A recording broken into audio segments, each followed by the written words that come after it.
नमस्कार दोस्तों, आज हम आपके लिए पढ़ाने वाले हैं क्लास 12 का चैप्टर नंबर 3। चैप्टर का नाम है रासायनिक बलगतकी। रासायनिक बलगतकी चैप्टर में हमने अभी तक जाना है कि रासायनिक बलगतकी किसे कहते हैं और अभिक्रिया वेग के आधार पर अभिक्रियाओं के प्रकार, किसके अभिक्रिया वेग के आधार पर रासायनिक अभिक्रियाओं के प्रकार को हमने लास्ट वीडियो में जाना है। अब हम आगे चलते हैं, इससे आगे क्या सीखेंगे। रासायनिक बलगतकी क्या है, चैप्टर का नाम है रासायनिक बलगतकी। इसमें हम जानेंगे सबसे पहले अभिक्रिया वेग को, फिर जानेंगे अभिक्रिया वेग के प्रकार, कितने प्रकार के अभिक्रिया वेग होते हैं, फिर हम जानेंगे अभिक्रिया वेग को प्रभावित करने वाले कारक कौन कौन से हैं। इसके अलावा हम जानेंगे अभिक्रिया वेग से संबंधित परीक्षा में आने वाले सभी प्रश्नों को। तो चलते हैं सबसे पहले टॉपिक पर, क्या है अभिक्रिया की दर या वेग।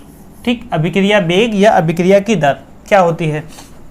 स्थिर ताप पर एकांक समय में अभिकारक अणुओं की सांद्रता या उत्पाद अणुओं की सांद्रता में हुए परिवर्तन को अभिक्रिया दर या वेग कहते हैं। दोबारा से समझेंगे, क्या है स्थिर ताप पर एकांक समय में अभिकारक अणुओं की सांद्रता या उत्पाद अणुओं की सांद्रता में हुए परिवर्तन को अभिक्रिया दर या वेग कहते हैं। अच्छा, इसको समझेंगे, ध्यान से समझेंगे। अभिक्रिया की दर बराबर, फॉर्मूला क्या होता है, अभिक्रिया की दर या वेग बराबर अभिकारक की मात्रा में परिवर्तन या उत्पाद की सांद्रता में होने वाला परिवर्तन बट्टे परिवर्तन में लगा समय। अच्छा, ऐसे समझेंगे। मान लीजिए कि कोई रासायनिक अभिक्रिया है ए से बी, अभी यही समझना है थोड़ा सा। ए से बी, ए तो है अभिकारक और बी क्या है उत्पाद। ए क्या है अभिकारक और बी क्या है उत्पाद। तो हम ये कह रहे हैं या तो अभिकारक की मात्रा में कुछ कमी हो जाए या उत्पाद की मात्रा में कुछ वृद्धि हो जाए। ठीक है, यहाँ कमी होगी वहाँ वृद्धि होगी, अभिक्रिया होगी तो बस उसमें होने सांद्रता में होने वाला परिवर्तन बट्टे उस कमी या वृद्धि में जो समय लगा। क्लियर है, बट्टे परिवर्तन में लगा समय कहलाता है अभिक्रिया की दर या अभिक्रिया वेग। क्लियर है।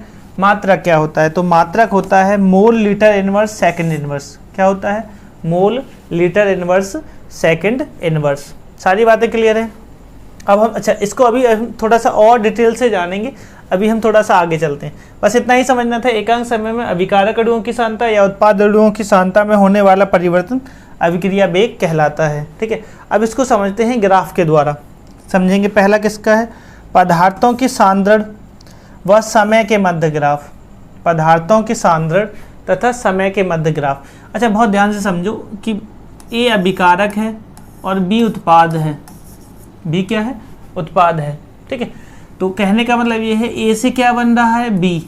अच्छा, समय के साथ साथ ए की सांद्रता में इसकी मात्रा में क्या होगी, कमी, क्योंकि ए से बी बन रहा है तो, और इसमें क्या होगी, वृद्धि। ठीक है, जैसे मान लीजिए कि हमारे पास कोई लकड़ी है, बहुत ध्यान समझना, ये केमिस्ट्री से रिलेटेड नहीं है लेकिन हम समझ के चल रहे हैं। लकड़ी का एक टुकड़ा है, किसका, लकड़ी का एक टुकड़ा है, इसे हम जला रहे हैं, आग लगा रहे हैं और इसमें क्या बन रहा है, राख। तो हम पूछें कि भाई कुछ समय बाद जब इसमें आग लगना शुरू हो जाए तो क्या होगा, कुछ समय बाद लकड़ी की मात्रा कम हो जाएगी, राख बढ़ जाएगी। यही तो क्रिया हो रही है। तो इधर क्या हो रही है, कमी, अभिकारक में कमी होती है और उत्पाद में क्या होती है, वृद्धि। ये हमें याद रखना है ना। अच्छा, इसके आधार पर हमने एक ग्राफ खींचा है। क्या किया है, एक ग्राफ हमने खींचा है। किस किस के आधार पर, पदार्थ की सांद्रण व समय के आधार पर। अब समझो, पहले हम समझ लें किसके लिए, अभिकारक के लिए। किसके लिए समझ लें, अभिकारक के लिए ना। अच्छा, ये क्या है, अभिकारक, और जो मिल रहा है वो क्या कहलाएगा, उत्पाद। ठीक है, और ध्यान से समझेंगे किसके लिए समझना चाह रहे हैं हम, अभिकारक के लिए। और ध्यान से समझो, अभिकारक ये रहा। ठीक, प्रारंभ में जब समय कितना होगा, 0, अभिकारक की सांद्रता सर्वाधिक, भाई ए की मात्रा कितनी होगी, ज़्यादा होगी, और जैसे जैसे समय बढ़ेगा इसकी सांद्रता क्या हो जाएगी, कम। तो ग्राफ कैसे प्राप्त होगा, अभिकारक का इस तरह से। ठीक, और वहीं हम किसकी बात करें, उत्पाद की। तो उत्पाद जब अभिक्रिया शुरू हो रही होगी, जैसे हम लकड़ी को जलाना शुरू करेंगे उस टाइम राख कितनी होगी, होगी ही नहीं। तो प्रारंभ में वो 0 होगी। ठीक, धीरे धीरे क्या होगी, इसमें वृद्धि हो जाएगी। उत्पाद क्या हो रहा है, बढ़ता जा रहा है, और अभिकारक धीरे धीरे क्या हो रहा है, समय के साथ घटता चला जा रहा है। क्लियर है, ग्राफ समझ में आ गया सबको। चलो, उम्मीद करते हैं इसको तो आप अच्छे से समझ ही गए होंगे। अब चलते हैं अगले वाले ग्राफ पर। दूसरा ग्राफ किस किस के संबंध है, अभिक्रिया की दर या वेग प्रोपोर्शनल है किसके, टी। अच्छा ध्यान समझेंगे, अभिक्रिया के वेग या समय के मध्य ग्राफ। तो क्या है, जैसे जैसे समय बढ़ता है, ठीक, वैसे वैसे क्या होती है अभिक्रिया दर, और ये समय दोनों कैसे हैं, एक दूसरे के व्युत्क्रमानुपाती। कैसे हैं, अभिक्रिया वेग जो है वो समय के कैसा है, व्युत्क्रमानुपाती। तो कहने का मतलब ये है कि जैसे जैसे ये बढ़ेगा तो ये घटेगा ना, और ये बढ़ जाएगा तो वो घट जाएगा।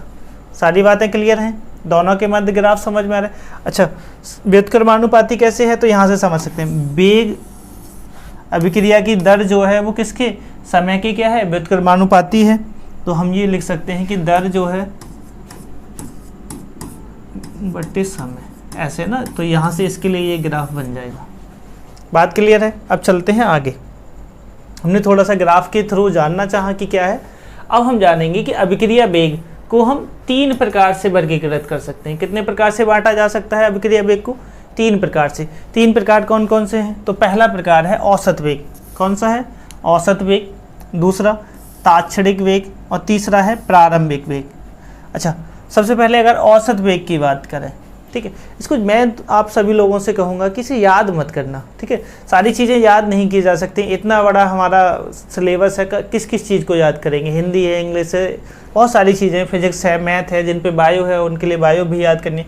याद नहीं करनी है, सीखना है बस, ठीक है। समझ में ये एकदम अच्छे से आ जाएगा, बस सीखने पर जोर देना है, ठीक है। क्या समझेंगे, औसत वेग। वेग तो सब लोग जानते ही हैं। मान लीजिए कि हम यहाँ से ए से अपनी बाइक लेकर जा रहे हैं, और कहाँ जा रहे हैं, बी तक जा रहे हैं, ठीक है। ये ए प्लेस है, कहाँ तक जा रहे हैं, बी प्लेस तक। बहुत ध्यान से समझेंगे। मान लीजिए कि इस दूरी को हमने 2 घंटे में तय किया। कितने घंटे में, 2 घंटे में। बात समझ में आ रही है। अब ये कोई भी दूरी हो, मान लो 10 किलोमीटर है, कितना है, 10 किलोमीटर। तो 10 किलोमीटर हम 2 घंटे में गए। तो अब हम पूछें आप सभी से कि हमारी स्पीड कितनी थी, तो आप तुरंत बता दोगे कि 5 किलोमीटर पर घंटे से गए हैं, ठीक है।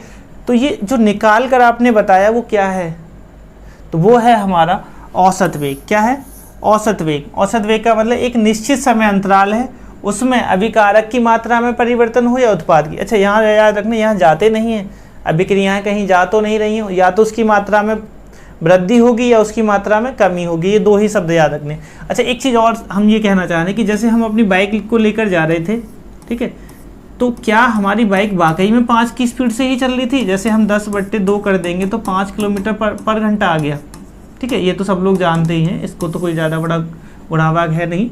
हम ये पूछना चाह रहे हैं, क्या हमारी बाइक हमेशा इसी तरह चल रही थी 5 की स्पीड से, तो नहीं। कभी ऐसा हो सकता है 7 की स्पीड से चल रही हो, कभी ऐसा हो सकता है 2 की स्पीड से चल रही हो, कभी 3 से चल रही हो। हमने निकाला है उसका औसत। क्या निकाला है, औसत। तो समझ गए औसत में क्या है। अच्छा, दूसरी बात आती है तात्क्षणिक वेग। यही समझा देते हैं, बाद में हम इनकी एक साथ परिभाषा करा देंगे ना। तात्क्षणिक वेग क्या है कि मान लीजिए कोई बच्चा यहाँ खड़े होकर हमें देख रहा था कि सर बाइक से जा रहे हैं, ठीक है, और मान लीजिए उस टाइम हमारी स्पीड तेज हो, कितनी हो, 7 की स्पीड हो ना। ये कम लग रहा है, इसको चाहो तो 1 0 बढ़ाकर देख लेना, तो वो 7 की जगह 70 हो जाएगा, 10 की जगह 100 हो जाएगा ना। तो हम ये कह रहे हैं कि मान लीजिए एवरेज कितनी निकली, 5, लेकिन किसी क्षण मान लो हमारी स्पीड 7 है और किसी क्षण 2 किलोमीटर पर घंटे है, ठीक। अब मान लो कि कोई बच्चा हमें इस टाइम देख रहा है तो बताएगा कि सर बहुत तेज़ गाड़ी चलाते हैं, और कोई बच्चा इस टाइम देख रहा है तो कहेगा कि सर बहुत धीरे बाइक चलाते हैं, ठीक। लेकिन जो औसत को जान रहा होगा वो कहेगा सर की स्पीड तो नॉर्मल रहती है, ठीक है। तो ध्यान से समझना, इस बच्चे ने तेज़ क्यों बताई, क्योंकि इसने जो देखी कुछ क्षण के लिए देखी, कैसे, कुछ सेकंड के लिए उसने देखा कि सर एकदम तेज़ी से ले गए, ठीक है। तो क्षण भर वाली क्या होगी, वो बहुत छोटे समय के लिए होगी, वो कहलाएगा तात्क्षणिक वेग। किसी क्षण में जो वेग होगा वो क्या कहलाएगा, तात्क्षणिक वेग। और औसत में पूरा समय अंतराल होगा, 5 मिनट, 2 मिनट, 10 मिनट, 2 घंटे, जो भी होगा। क्लियर है। तो अब हम याद रखें। अच्छा, प्रारंभिक वेग क्या है, जिस वेग से अभिक्रिया प्रारंभ होती है वो वेग कहलाता है प्रारंभिक वेग, ठीक है। तो प्रारंभिक वेग कोई खास वेग नहीं है, इसे ज़्यादा पढ़ने की भी आवश्यकता नहीं है।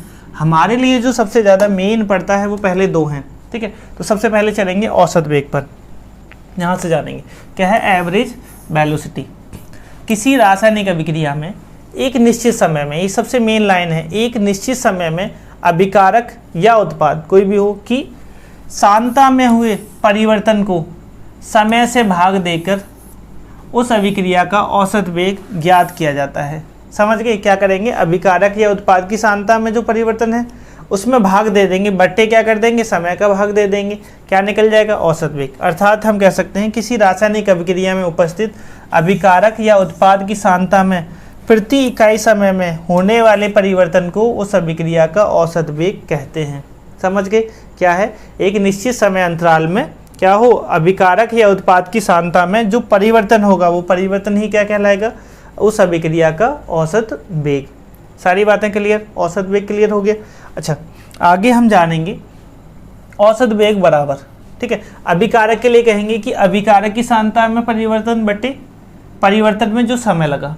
ठीक, जैसे अभिक्रिया ए से बी है तो हम बताएंगे कि इसमें जितना परिवर्तन अभिकारक में, तो अभिकारक की सांद्रता में परिवर्तन बटे परिवर्तन में जो समय लगा। अगर हमसे उत्पाद के बारे में पूछता तो उत्पाद की तरफ से भी हम बता सकते हैं, कहेंगे कि उत्पाद की सांद्रता में परिवर्तन, यहाँ जो भी परिवर्तन है, अभी इसको और हम डिटेल से समझाएंगे। अगर अभी जो बच्चे बिल्कुल कुछ नहीं जानते हैं, उनको पता नहीं चल रहा हो कि सर ये कैसे होगा कैसे नहीं होगा, तो अभी हम लेकर आएंगे, ठीक है ना, अभी परेशान नहीं होना, इसको और ज़्यादा डिटेल से हम समझाएंगे ना, तो वहाँ से और समझ लेंगे। अभी परिभाषा है, समझो, उत्पाद की सांद्रता में परिवर्तन, भाई इसमें वृद्धि होगी ना, ये याद रखना, बट्टे परिवर्तन में लगा समय। एक बात और याद रखना, यहाँ हम माइनस का चिन्ह लगाएंगे और यहाँ प्लस का अगर लगाना चाहें तो, नहीं लगाना चाहें तो यहाँ माइनस लगाएंगे। अच्छा, माइनस क्यों लगाएंगे, क्योंकि अभिकारक की सांद्रता में कमी होती है। ऐसे समझो भाई, ये 100 किलो लकड़ी का टुकड़ा था और इससे हम क्या प्राप्त कर रहे हैं, राख। बहुत ध्यान से समझना, ये सिंपल सा उदाहरण हम उठाना चाह रहे हैं, कोई केमिस्ट्री नहीं सिखाना चाह रहे, हम सिखाना चाह रहे हैं कि इनको हमेशा अपने घर के वाले प्रयोगों से ही सीख जाएं। हम कह रहे हैं कि इस लकड़ी के टुकड़े में आग लगा दें, ठीक है, जला के इसे राख प्राप्त करें। तो बात आती है, पहले 100 किलो है, मान लो 1 घंटे जलाई, 50 किलो राख मिल गई। 50 किलो का मतलब 50% अभिक्रिया हो गई। तो अब इसमें क्या हो गई, कमी, कितना बचा यहाँ भी, 50 किलो, यही होगा ना। तो हम ये कहते हैं अभिकारक की सांद्रता में परिवर्तन कितने का हुआ, 50 का, पहले 100 था, 50 रह गया, 50। अच्छा, समय कितना लगा, मान लो 1 घंटा 2 घंटा, वो हो जाएगा ना। अच्छा, इसमें क्या हो रही है, कमी, पहले 100 था, 50 रह गया, तो कमी को माइनस से दिखाते हैं। अच्छा, ये पहले 0 था, 0 से 50 हो गया, तो इसमें वृद्धि है तो प्लस लगा सकते हैं, ना लगाना चाहो तब भी कोई दिक्कत नहीं है। अच्छा, उत्पाद की सांद्रता में परिवर्तन कितना हुआ, 0 से 50 हो गया, तो 50 की वृद्धि, समय कितना लगा, समय टी ही लगा, या 1 घंटा 2 घंटा जो भी हम मानेंगे। क्लियर है सारी बातें, सब कुछ क्लियर है। अच्छा, ये नहीं लिखना है, ये तो बस समझना है, दिमाग में बस छप जाए ना। चलो आगे चलते हैं। आगे हम जानेंगे, माना कोई रासायनिक अभिक्रिया निम्न प्रकार होती है। मान लो अभिक्रिया यही है, क्या है, ए से बी, अभिक्रिया क्या है हमारी, ए से बी है। ये कह रहा है माना प्रारंभ में। अच्छा, हम ही बता देते हैं, प्रारंभ में हम इसमें मान लेते हैं कि ए की सांद्रता को मान लो A1, ठीक, माना प्रारंभ में ए की सांद्रता क्या है, A1, व समय जो है वो T है, T1 है। प्रारंभ में समय कितना है, समय है T1 और सांद्रता कितनी है अभिकारक की A1, ठीक, व T2 समय पश्चात अभिकारक अणुओं की सांद्रता A2 हो जाए। अच्छा, पहले A1 थी, बाद में कितनी हो जाए A2, कब, जब समय कितना हो T2, ठीक है। तो औसत वेग, अच्छा अभी हमने बताया था कि मान लीजिए कि पहले 100 है और बाद में हो जाए 50, तो औसत वेग कैसे निकालेंगे, बिल्कुल सीधी सी बात है, कैसे निकाल देंगे, इन दोनों का अंतर, किस में से किसको घटाएंगे, ज़्यादा वाले में से कम वाला, तो यहाँ आएगा A1 माइनस A2 बट्टे। अच्छा, मान लीजिए कि पहले 7 बज रहे थे, प्रारंभ में कितने बज रहे थे, बहुत ध्यान से समझना, इन चीज़ों को अगर सीख गए आप तो कभी कुछ छूटने वाला नहीं है, कभी भी कुछ सीखने की ज़रूरत नहीं पड़ेगी।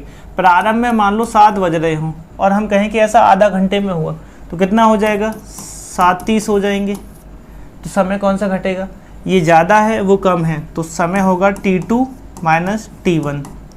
समझ में बात आ रही है, ठीक है। अच्छा, एक चीज़ और जानेंगे, क्या है, इसमें क्या हो रही है, मात्रा में कमी, तो यहाँ माइनस लगा देंगे, इसी को हम आगे लिखेंगे, बराबर हो जाएगा माइनस डेल्टा, डेल्टा लग जाएगा A/डेल्टा T, ठीक है, इसको डायरेक्ट ही लिख देना बिना सांद्रता के, क्या हो जाएगा, डेल्टा A/डेल्टा T, ठीक है। अच्छा, डेल्टा A की जगह क्या रखेंगे, A1 माइनस A2, और डेल्टा T की जगह क्या रखेंगे, T2 माइनस T1। सारी बातें समझ में आई, यहाँ से सीख लेना ये हमने क्यों क्या दिया है ना।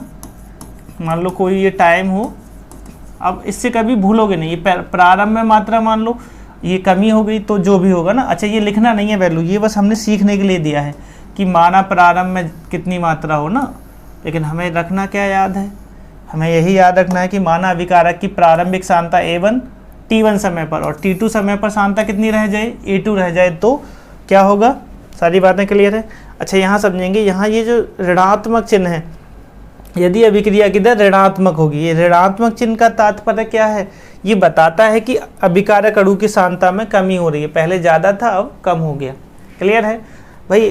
तुम लोग अगर इसको वैसे जानना चाहें तो घर के से देख सकते हैं, जैसे मम्मी आटा बनाती, आटे से क्या बनाते हैं, रोटी, तो पहले अभिकारक आटा ज़्यादा होता है, रोटी बनती जाती हैं, ये कम हो जाता है, रोटी बढ़ जाती हैं, ऐसे समझ सकते हैं ना। अगर वैसे समझना चाहें तो बिल्कुल ही केमिस्ट्री नहीं आती उन बच्चों के लिए हम कह रहे हैं, बाकी बच्चे तो समझ गए होंगे, अब इसमें कुछ बचा भी नहीं। उत्पाद के लिए बात करते, किसके लिए बात करते, उत्पाद के लिए। वही अभिक्रिया ले लेते हैं तो यहाँ से ही सीख लेंगे उत्पाद के लिए ना। प्रारंभ में, कब, प्रारंभ में, इसको मान लो ये B1 होगा और समय कितना होगा, T1 होगा ना, और T2 समय पर कितना हो जाएगा। अच्छा अभिकारक की बात नहीं कर रहे, अब किसकी बात कर रहे हैं, उत्पाद की। तो पहले ये B1 होगा, फिर ये कितना हो जाएगा, B2, ठीक। अच्छा तो ये कह रहे हैं माना समय T1 पर उत्पादों की प्रारंभिक सांद्रता कितनी हो, B1 हो, तथा T2 समय पर, तथा T2 समय पश्चात सांद्रता कितनी हो जाए, B2 हो, तो किसके लिए, अभिक्रिया का औसत वेग। तो औसत वेग बराबर हो जाएगा भाई, उत्पाद के लिए है, किसके लिए है ये, औसत वेग बराबर हो जाएगा।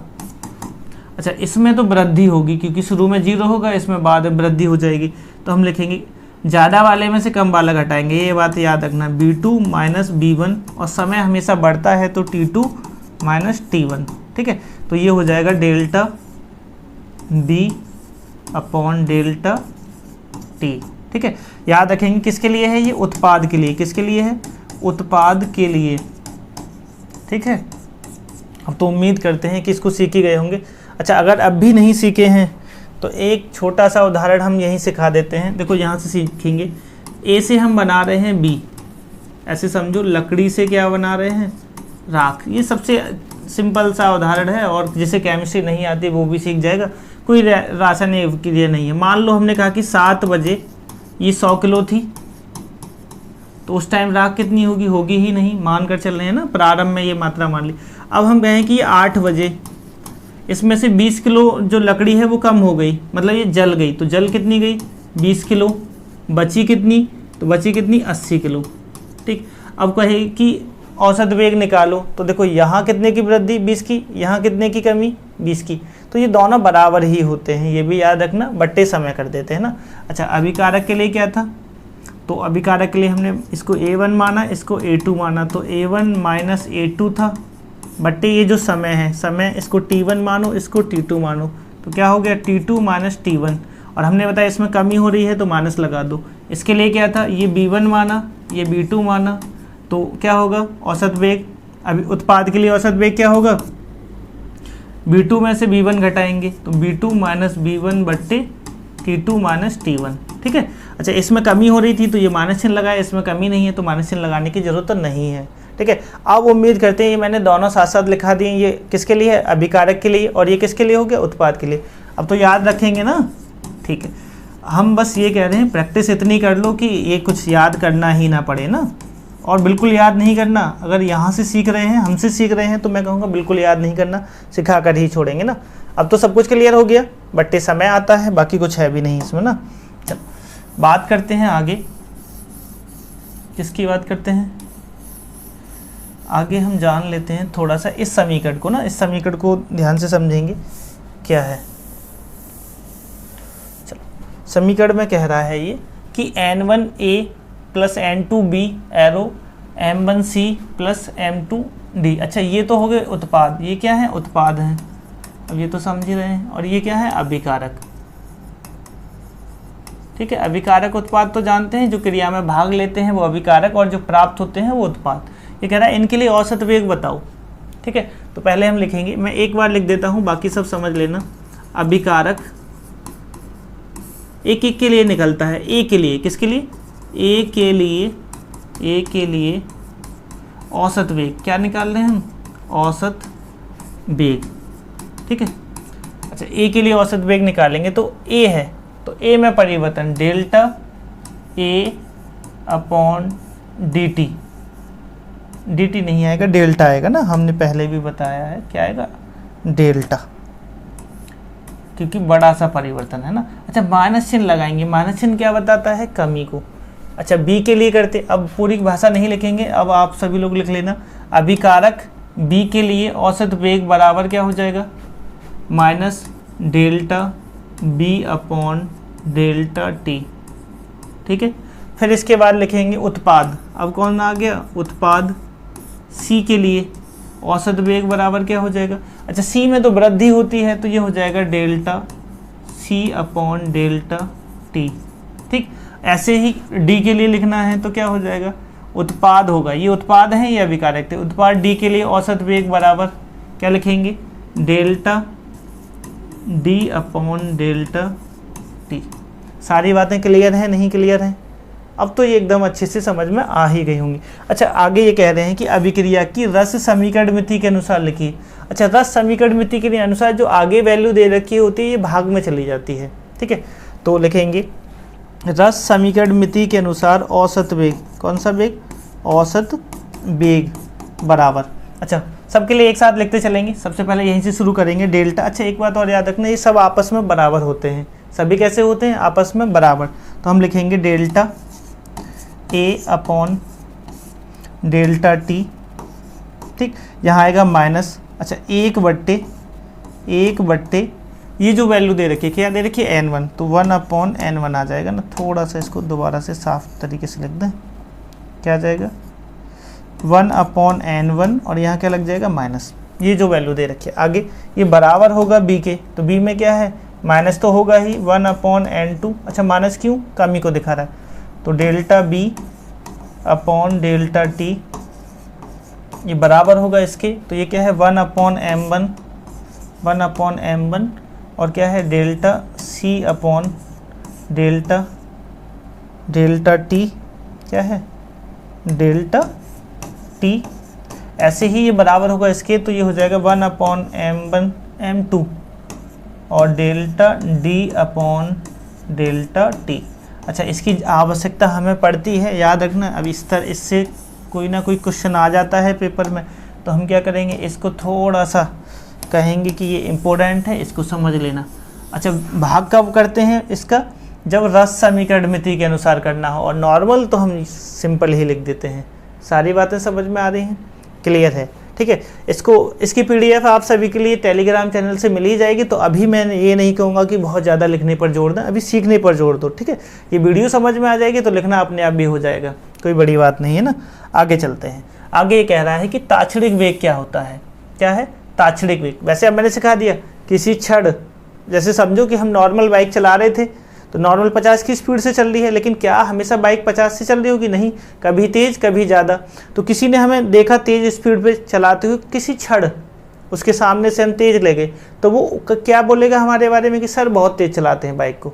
लेकिन हम कैसा चलाते हैं ये तो सबको पता चलेगा जब वो औसत वेग को जानेगा ना, कि पता चला औसत वेग तो नॉर्मल है।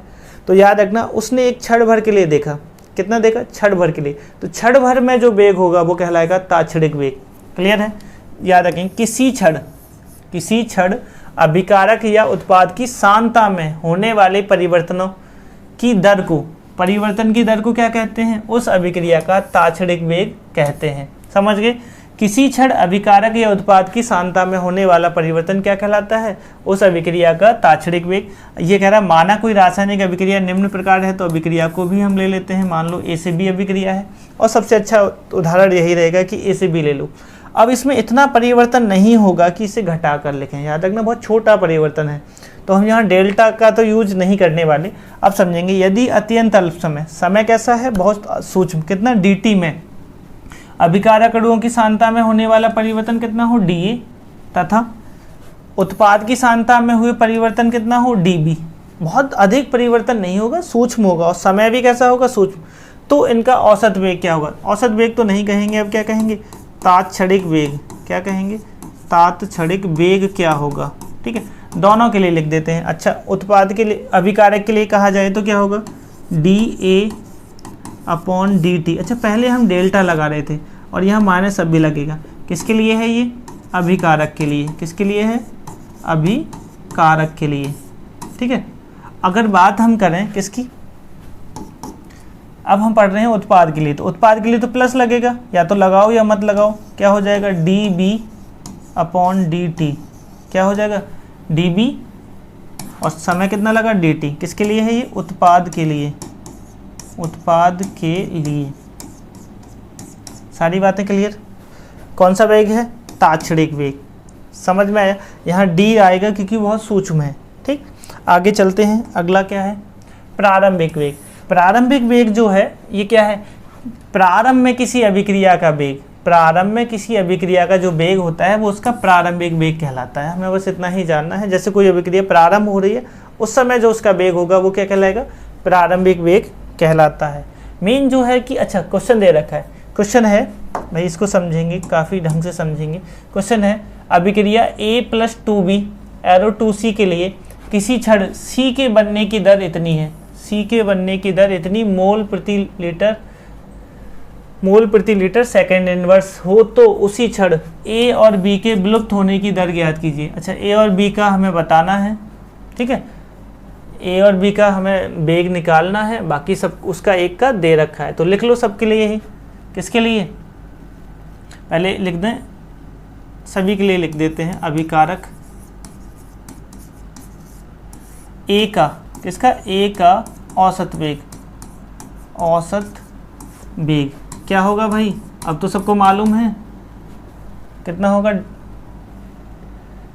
Delta A delta t। ठीक है, यहाँ बस माइनस लग जाएगा और कोई ज़्यादा फर्क पड़ने वाला नहीं। अच्छा, सभी के लिए ही लिख दें। एक काम करते हैं, तो इसको थोड़ा सा हटाकर सीधा लिख देते हैं ना सभी के लिए, जिससे कि क्लियर ही हो जाए। जैसे लिख देंगे A+2B एरो 3C। तो रस समीकरण के अनुसार हम जानते हैं औसत वेग बराबर होगा, इसके लिए करेंगे तो डेल्टा A/डेल्टा t। B के लिए करेंगे, अच्छा माइनस आएगा ना, B के लिए करेंगे तो -1/2 डेल्टा B/डेल्टा t। ठीक है, C के लिए करेंगे तो बराबर ये प्लस में होगा 1/3 डेल्टा C/डेल्टा t। ठीक है, इस समीकरण को क्या कर लेंगे हम, एक जगह कहीं बॉक्स में बंद कर लेंगे, ये ज़्यादा बेटर हो जाएगा ना। अब क्या बेटर हो जाएगा? दिया है, क्या दे रखा है भाई हमारे लिए? उसने दे भी तो रखा है। क्या दिया है? A के बनने की दर डेल्टा C के बनने की दर C/डेल्टा t ये दे रखी है। C के बनने की दर कितनी है? डेल्टा C, इसका वैल्यू दे रखा है 10⁻⁻2 मोल लीटर इनवर्स और सेकंड इनवर्स। ठीक है, ये वैल्यू दे रखी है। अच्छा, किस किस की पूछी है? A की। तो A की वैल्यू कैसे निकालेंगे? A जो है, अब ध्यान से सबने इसी समीकरण से, A जो है वो बराबर है किसके? इसके। तो हम लिखेंगे A का औसत वेग। ठीक है, या औसत ना लिखना चाहें तो सिर्फ वेग लिख देंगे, औसत वेग बराबर। अच्छा, A का जो औसत वेग है ये किसके बराबर है? बराबर हो जाएगा 1/, अच्छा इसको भी लिख लेते हैं, A का औसत वेग डेल्टा A/डेल्टा, क्या हो जाएगा? Delta A delta t। क्या हो जाएगा? डेल्टा A/डेल्टा t बराबर किसके होगा? इसके। तो बराबर हो जाएगा 1/3 और माइनस भी हम लगा देंगे क्योंकि ये माइनस में होता है ना, तो डेल्टा C/डेल्टा t।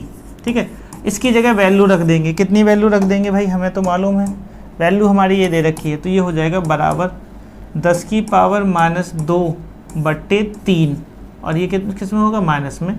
मात्रक हम यही लिख देंगे, मोल लीटर इनवर्स सेकंड इनवर्स। अच्छा, एक काम और हम कर सकते हैं कि 3 का भाग दे दें इसको 100 करके, तो हम इसका भाग देकर भी कर सकते हैं। मैं कहूँगा बहुत ज़्यादा गुणा भाग मत करना, या घर बैठ के आराम से करते रहना। ठीक है, दूसरा अगर किसके लिए कह रहा है? B के विलुप्त होने की दर, तो समझेंगे B का औसत वेग। अब ध्यान से समझना है, यहाँ थोड़ी गड़बड़ हो सकती है। यहाँ दे रखा है 1/2, 1/2 डेल्टा B/डेल्टा t। ठीक, बराबर, इसके लिए भी ये, अच्छा समझो, ये इसके बराबर है तो इसके लिए भी ये बराबर ही होगा, तो बराबर हो जाएगा 1/3 delta C upon delta T. अच्छा, इस इधर से माइनस इधर शिफ्ट कर दो, कोई दिक्कत नहीं है। अब एक बात समझिए, 2 कहाँ चला जाएगा, गुणा में उधर ऊपर, तो ये आगे हो जाएगा, बराबर हो जाएगा माइनस की 2/3। अच्छा वैसे भी समझो, अभिकारक है तो माइनस में वैल्यू आएगी ही।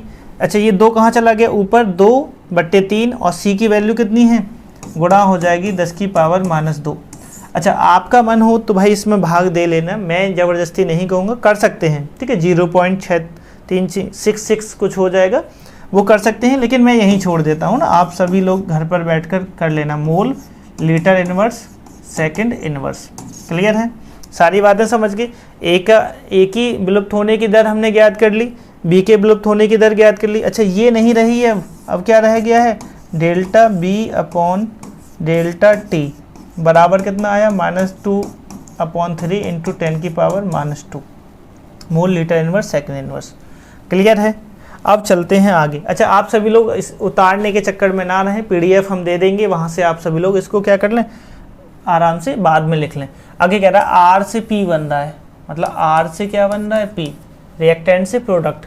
अभिक्रिया के लिए अभिकारक की सांद्रता, अच्छा इन्होंने इसकी सांद्रता दे रखी है, कितनी है, 0.06 मोलर है से 20 मिनट में, ये प्रारंभ में है, कब है, प्रारंभ में इतनी है, परिवर्तित होकर इतनी रह जाती है। प्रारंभ में सांद्रता इतनी है और 20 मिनट बाद कितनी रह जाती है, 0.02, ठीक। आगे ये कह रहे हैं तो अभिक्रिया के औसत वेग की गणना कीजिए, भाई निकाल दो। औसत वेग बराबर क्या होता है, अच्छा टाइम कितना है 20, समझ लेना, बहुत आसान सा क्वेश्चन है। औसत वेग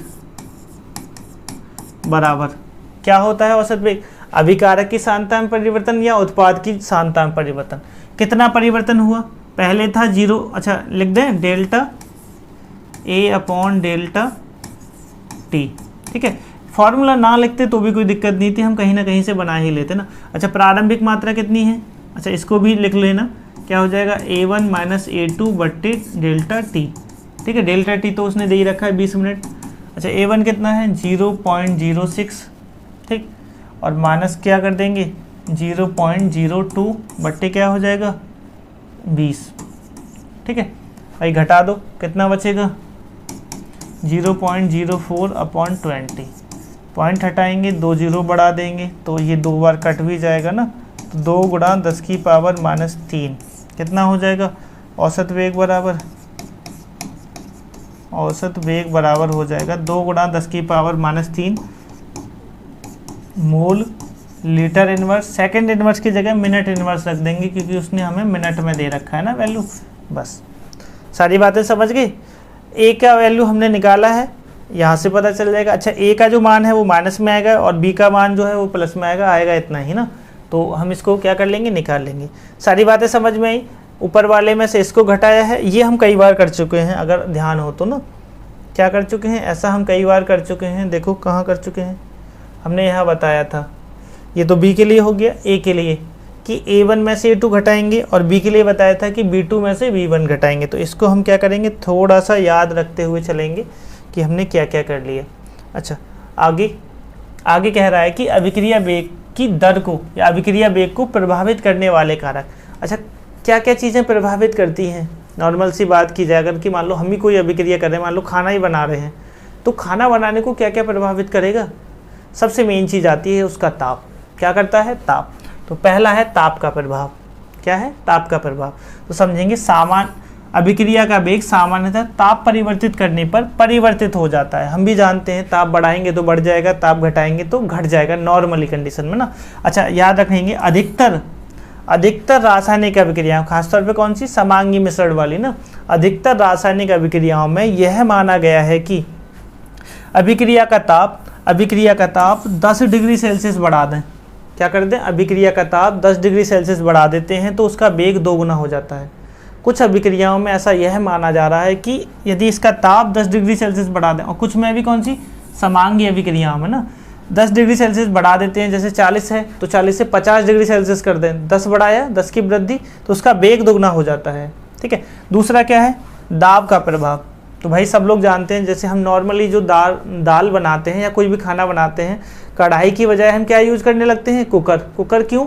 उसमें जल्दी बन जाता है। जल्दी क्यों? क्योंकि दाब लगता है। क्या लगता है? दाब। तो समझेंगे, दाब बढ़ाने पर अभिक्रिया का वेग क्या हो गया? बढ़ गया, स्पीड से बन गया वो खाना ना। तो दाब बढ़ाने पर ये होता है। तीसरा आता है उत्प्रेरक, ठीक। और उत्प्रेरक हम जानते ही हैं, बहुत सी अभिक्रियाओं का वेग उत्प्रेरक की उपस्थिति में क्या होता है? परिवर्तित हो जाता है। ऐसे उत्प्रेरक जो वेग बढ़ा देते हैं वो धनात्मक कहलाते हैं, जो घटा देते हैं ऋणात्मक कहलाते हैं। तो कहीं ना कहीं हम जानते हैं उत्प्रेरक का काम अभिक्रिया के वेग को परिवर्तित करना ही होता है, ठीक है। अच्छा, आगे चलते हैं। अच्छा, उत्प्रेरक के बारे में अब बहुत ज़्यादा जानकारी इस साल 12th के बच्चों के लिए नहीं मिल पाती है, लेकिन वैसे हमने बच्चों के लिए बहुत सारी चीज़ें सिखा रखी हैं। अब समझेंगे क्या है कि अभिकारकों की सांद्रता, सांद्रता का बहुत प्रभाव पड़ता है। किसका? सांद्रता का। समझेंगे, निश्चित ताप पर अभिकारकों की सांद्रता में वृद्धि करने पर अभिक्रिया की दर में वृद्धि हो जाती है। क्या होती है? अगर सांद्रता बढ़ा दें, क्या कर दें? सांद्रता हम बढ़ा दें तो क्रिया की जो वेग है वो पहले से बढ़ जाता है। क्या हो जाएगा? वेग बढ़ जाएगा। अच्छा, इसको हम कभी कभार हम कहते हैं कि बस सीखने के लिए इसे समझ सकते हैं कि जैसे हमारे पास H2SO4 है। क्या है? H2SO4 ये डाइल्यूट है, ठीक है। कैसा है? डाइल्यूट। और ये कैसा है? कंसंट्रेटेड है, ठीक है। तो अब हम पूछें कि अगर हम दोनों में अपनी उंगली को टच करें तो क्या होगा? तो ध्यान से समझेंगे, जो तनु है उसमें तो हल्का सा थोड़ा सा खुजली टाइप की सी होगी, लेकिन अगर हम सांद्र H2SO4 में उंगलियों को डुबो देंगे तो ये जल जाएगा उतने ही समय में। तो यहाँ क्रिया क्या हुई? तेजी से। करना नहीं है, समझना है बस, ठीक है ना। यहाँ क्रिया कैसे हुई? तेजी से। और यहाँ क्रिया कैसे हुई? धीरे से। तो हम यही जाने कि सांद्रता में वृद्धि कर दें। किसमें? सांद्रता में वृद्धि कर देंगे तो अभिक्रिया की दर में भी क्या हो जाएगी? वृद्धि हो जाएगी, पहले से फास्ट रिएक्शन होना शुरू हो जाएगी। तो हम कह सकते हैं कि अभिक्रिया का जो वेग है वो प्रोपोर्शनल है अभिकारकों का सांद्रण। किसके प्रोपोर्शनल है? अभिकारकों का सांद्रण, ठीक है। अच्छा, अब बात करते हैं किसकी? एक और है पृष्ठीय क्षेत्रफल। क्या है? पृष्ठीय क्षेत्रफल। अब समझेंगे, यदि अभिकारक ठोस हो, अभिकारक कैसा हो? ठोस हो, तो क्षेत्रफल में वृद्धि करने पर अभिक्रिया के वेग में भी क्या होती है? वृद्धि। अगर हमारा क्या है? अभिकारक ठोस है तो जितना अधिक क्षेत्रफल लेगा अभिक्रिया क्या करेगी? उतनी ही तेजी से होगी, ठीक है। सारी बातें समझ में आ रही हैं? अच्छा, उम्मीद करते हैं कि ये अब आपकी समझ में आ गया होगा। इसकी PDF आप सभी लोग हमारे टेलीग्राम चैनल से जाकर ले लीजिए। अच्छा, आप सभी लोग एक काम और करते रहें, अपने सभी साथियों को शेयर करें, जिससे कि हम आपके लिए उतनी ही तेज़ी से नई नई वीडियो लेकर आते रहेंगे, ठीक है। मिलते हैं आपसे नई वीडियो में, तब तक के लिए जय हिंद।